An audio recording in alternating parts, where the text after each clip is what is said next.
We have Chris Jensen to the stage, everyone. Chris Jensen.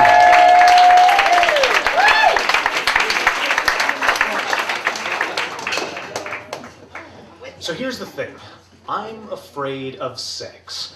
Not like a gynophobic Monsignor whose lurid imaginings are lousy with high-kicking, pantyless showgirls and their vertically scything dentata, but rather like an African-American who, to his chagrin, just isn't very good at dancing, or a woman who, try as she might, just can't get overly excited by the insensate coos and gurgles of a newborn. Like them, I fail to live up to the stereotypes. My primary behavioral motives do not center upon serial penetration, the repetitive IKEA-esque insertion of tab A into slot B. In fact, I'm typically quite happy to leave my wild oats unsown, in spite of the fact that such a failure of gumption is, in evolutionary terms, the ultimate dead end, and in dating terms, the ultimate non-starter. Why this reticence, you might ask? First, it's been a long time. Long enough that it has modified my mental lexicon. To wit, sex, noun, a physical act performed by people who aren't me.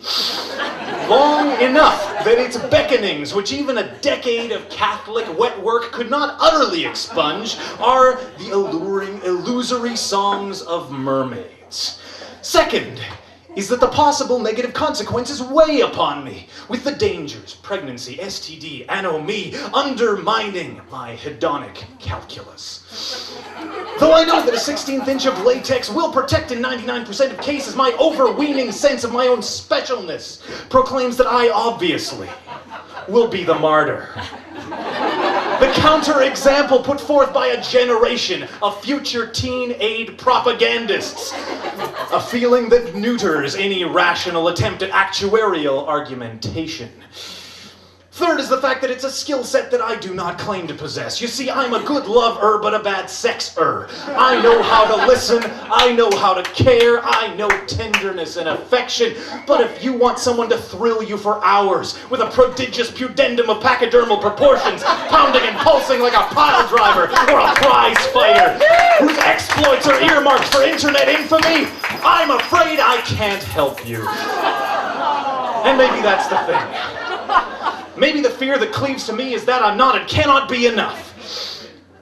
And though my long-abandoned faith urges me towards an auto-castration in imitation of its sexless man-god, I cannot constrain myself to roods of wooden victimhood, and so I must learn to offer myself sacramentally, with ritualized devotion, standing before you saying, "This is my body." And maybe our communion will help to save my soul. Thank you.